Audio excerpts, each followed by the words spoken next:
الحمد لله الحمد لله الحمد لله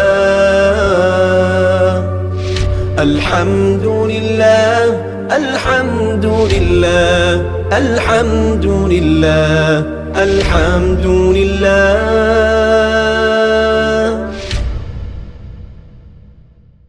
بسم اللہ الرحمن الرحیم.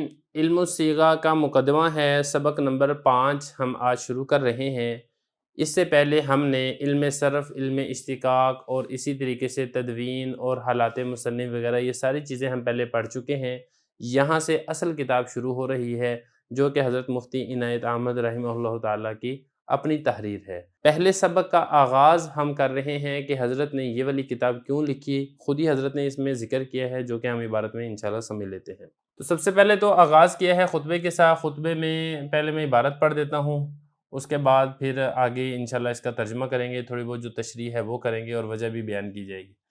الحمدللہ الذی بیدہ تصریف الاحوال و تخفیف الاثقال والصلاة والسلام علی سید الہادین الی محاسن الافعال وعلی آلہ وصحبہ المزارعین لہ فی الصفات والاعمال. یہ عبارت پڑھ لی ہے، ترجمہ دیکھ لیں. تمام تعریفیں اس اللہ کے لیے ہیں جس کے ہاتھ میں حالتوں کا پھیرنا ہے اور بوجھ کا کم کرنا ہے، اور صلاۃ و سلام ہو رہنمائی کرنے والوں کے سردار پر جو رہنمائی کرنے والے ہیں اچھے افعال کی طرف، اور ان کی اولاد پر اور ان کے صحابہ پر جو کہ مشابہ ہیں حضرت کے صفات میں اور اعمال میں. یہ عبارت ہوگی ہے، ترجمہ کر لیا ہے. اب اس کی تھوڑی سی تشریح دیکھ لیں. سب سے پہلے کہا کہ تمام تعریفیں اللہ تعالیٰ کے لیے. الذی بیدہ، وہ ذات جس کے ہاتھ میں، یہ جو بیدہ میں ہی ضمیر ہے، یہ ہی ضمیر لوٹ رہی ہے اللہ کی طرف، جس کے ہاتھ میں ہے تصریف الاحوال، احوال کا پھیرنا. تنگی آتی ہے، تنگی کے بعد آسائش آ جاتی ہے، فراوانی آ جاتی ہے، فراوانی کے بعد دوبارہ تنگی آ جاتی ہے. انسان صحت مند ہوتا ہے، اس کے بعد دوبارہ بیمار ہو جاتا ہے. تو مختلف قسم کی حالتیں انسان کے اوپر آتی رہتی ہیں. حضرت کو ہی دیکھ لیں کہ حضرت پہلے ایک جلیل القدر قاضی کے مرتبے کے اوپر فائز تھے، حکومت کی طرف سے پروٹوکول اور عزت ملتی تھی، اور پھر ایک وقت وہ بھی آیا جب کلمہ حق کہنے کی پیداش میں اسی حکومت نے گرفتار کر کے جزیرے کے اوپر قید کر دیا. تو اللہ تعالیٰ کی جانب کی مشیت ہوتی ہے، اللہ تعالیٰ مختلف حالتیں انسان کے اوپر لاتے رہتے ہیں. تو یہی فرمایا کہ اللہ تعالیٰ ہی کے قبضے میں ہے حالتوں کا پھیرنا و تخفیف الاثقال، اور اثقال یہ جمع ہے ثقل کی. ثقل کہتے ہیں بوجھ کو، اور تخفیف کہتے ہیں ہلکا کرنا.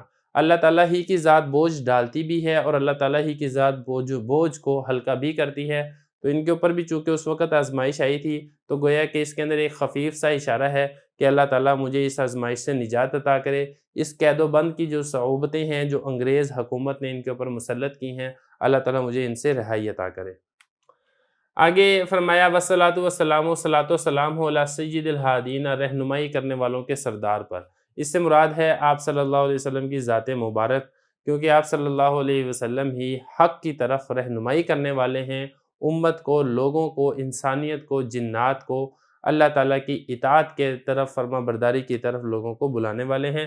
تو یہی فرمایا کہ جو رہنمائی کرنے والے ہیں الی محاسن الافعال، اچھے افعال کی طرف. جو اچھے افعال ہیں، بھلائی کے کام ہیں، نیکی کے کام ہیں، خیر کے کام ہیں، ان کی طرف حضور اکرم صلی اللہ علیہ وسلم امت کی رہنمائی کرنے والے ہیں. اور اسی طرح جیسے صلاۃ و سلام آپ صلی اللہ علیہ وسلم پر ہو، اسی طرح آپ صلی اللہ علیہ وسلم کی آل پر بھی اور اولاد پر بھی، اہل بیت پر بھی، اور آپ کے ان تمام صحابہ پر بھی جو کہ آپ صلی اللہ علیہ وسلم کے. المضارع بتائے یہاں پہ، مضارع کہتے ہیں مشابہ کو. مضارع کو بھی مضارع اسی لیے کہا جاتا ہے کہ اس کی مشابہت ہوتی ہے. جو کہ مشابہ ہیں لہو، ان کے کن کے مشابہ ہیں؟ یہ جو لہو میں ہو ضمیر ہے یہ نبی کریم صلی اللہ علیہ وسلم کی طرف لوٹ رہی ہے، سید الہادین کی طرف. جو صحابہ اور جو آپ صلی اللہ علیہ وسلم کی اولاد حضرت کے مشابہ ہیں. مشابہ کس میں ہے؟ صفات میں بھی مشابہ ہیں، اعمال میں بھی مشابہ ہیں. جو اچھی صفات آپ صلی اللہ علیہ وسلم کے اندر پائی جاتی تھی وہی تمام صفات صحابہ اور آپ کی اولاد کے اندر بھی پائی جاتی ہیں. اور جو اعمال صالحہ، اچھے، نیکی، بھلائی اور خیر کے کام خود حضور اکرم صلی اللہ علیہ وسلم کیا کرتے تھے، یہی سارے اعمال اور افعال آپ کی آل اور آپ کے صحابہ بھی کیا کرتے ہیں.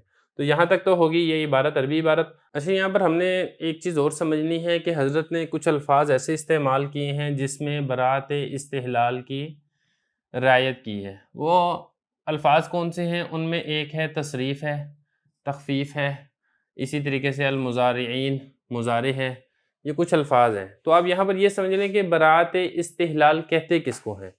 تو براعت کہتے ہیں علم و فضیلت میں اپنے ہم عصروں سے آگے بڑھ جانا، اس کو براعت کہتے ہیں۔ اور استحلال کہتے ہیں پیدائش کے وقت بچے کا چیخنا، بچے کا چلانا، بچے کا رونا۔ تو یہ تو لغوی معنی تھا براعت استحلال کا۔ اصطلاحی معنی اب یہ سمجھے کہ کلام کے شروع کے اندر کچھ ایسے الفاظ لے کر آنا جو کہ معنی مقصودی کی طرف اشارہ کرتے ہوں، اس معنی مقصودی کی طرف جس کا ذکر آگے چل کے آ رہا ہو۔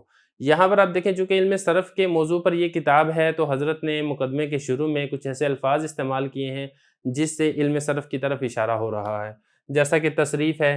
تصریف یہ پھیرنے کو کہتے ہیں، اور علم صرف کے اندر بھی لفظ کو ایک لفظ سے دوسری کی طرف پھیرا جاتا ہے۔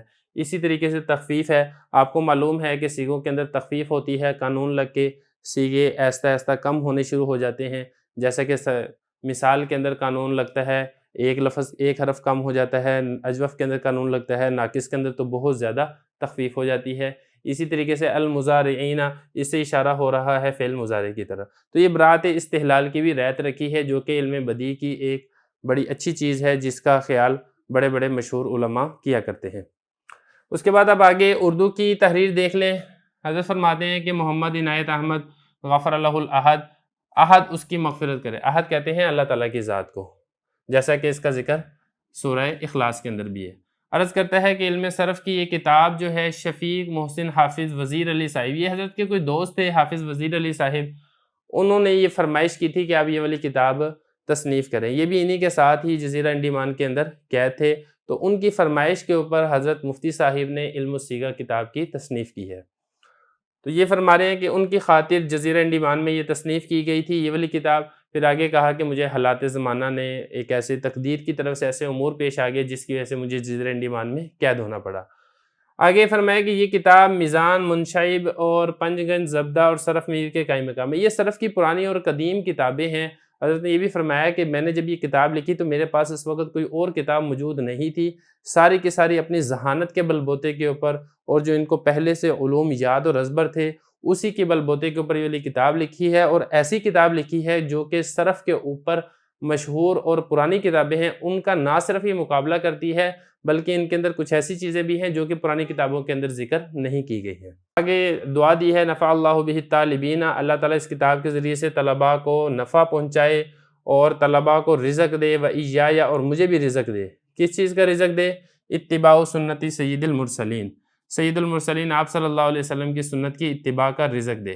یہ جو اتباع ہے یہ رزقہ کا فاعل ہے، اور ہم ضمیر یہ طلباء کی طرح لوٹ رہی ہے، اور وَإِيَّايَ یہ حضرت اپنے متعلق ارشاد فرما رہے ہیں کہ اللہ طلباء کو بھی اور مجھے بھی آپ صلی اللہ علیہ وسلم کی سنت کی اتباع کی توفیق دے۔ تو یہاں پر ہم نے یہ بھی پڑھ لیا کہ علم الصیغہ کیوں لکھی گئی تھی، تو وہ میں نے آپ کو وجہ بتا دی ہے کہ حضرت کے ایک دوست تھے، ایک محسن تھے، وزیر علی صاحب رحمہ اللہ تعالیٰ، انہوں نے فرمائش کی تھی جس کی وجہ سے حضرت نے یہ والی کتاب لکھی ہے۔ اس کے بعد اصل کتاب یہاں سے شروع ہو رہی ہے۔